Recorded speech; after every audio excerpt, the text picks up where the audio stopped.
दूसरी रिवायत है कि कुशई ने अपनी ज़िंदगी में ही अपने दूसरे बेटे अब्द मन्नाफ को जानशीन बना दिया था, क्योंकि ये उनकी औलाद में सबसे योग्य थे। अब्द मन्नाफ का असली नाम मुगीरा था।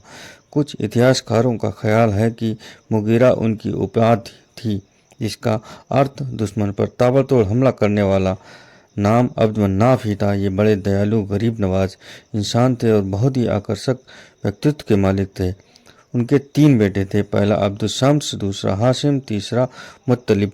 बड़े बेटे अब्दुल शम्स ज़्यादा पैसे वाले नहीं थे, इसलिए उन्होंने रिफादा और सकाया का काम अपने छोटे भाई हाशिम को सौंप दिया, जिसका नाम अम्र था। कुछ विद्वानों का मानना है कि अब्दुल मन्नाफ के 4 बेटे थे, जिनमें बड़ा हाशिम था और उनके बाद अब्दुल शम्स, नौफाल और सबसे छोटा मुत्तलिब। कहा जाता है कि इन चारों भाइयों का व्यापार मक्का के चारों दिशाओं में फैला हुआ था। हाशिम के माल से लदे हुए कारवां सीरिया को जाते थे और मुत्तलिब के यमन को, तो अब्दुल शम्स अबसीनिया और नौफल इराक के साथ व्यापार करते थे। हाशिम और मुत्तलिब में आपस में बहुत प्रेम था। दोनों की सीरत और सूरत में बहुत ही समानता पाई जाती थी। दोनों भाइयों में हाशिम का व्यापार अच्छा चला। वो साल के 2 कारवां भेजते थे, एक गर्मियों में, दूसरा सर्दियों में। उनके फलते फूलते कारोबार को देखकर उनके भाई अब्दुल शम्स और नौफल उनसे जलने लगे, क्योंकि एक तो वो पैसे में सबसे ज़्यादा थे, दूसरी बात ये थी कि वो अपनी कौम के सरदार थे और रिफादा और सकाया के काम को भी बखूबी संभालते थे। वो दयालु थे, लोगों को की देखभाल करते थे। अरब की जलवायु कुछ ऐसी थी कि वहाँ वर्षा नहीं के बराबर होती थी, जिससे अकाल पड़ता ही रहता था।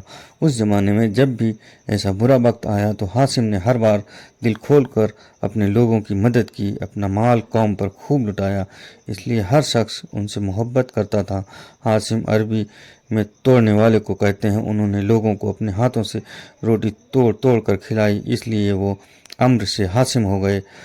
अब्दुल शम्स का बेटा ईसालू था और अहंकार भी उसमें ज़्यादा था। सम्मान में वो हाशिम से कम था, इसलिए हर मौके पर अपनी श्रेष्ठता प्रकट करने में पीछे नहीं रहता था। ईर्ष्या और अहंकार ने उसे इतना नीचे गिराया कि उसने अपने ससुर हमा से साठगांठ की और हाशिम को मुनाजरा के लिए चुनौती दे दी। जैसा कि अरबों में रिवाज था कि 2 प्रतिद्वंदी आम सभा में अपनी नस्ली और चारित्रिक विशेषताओं और गुणों का बखान करते थे।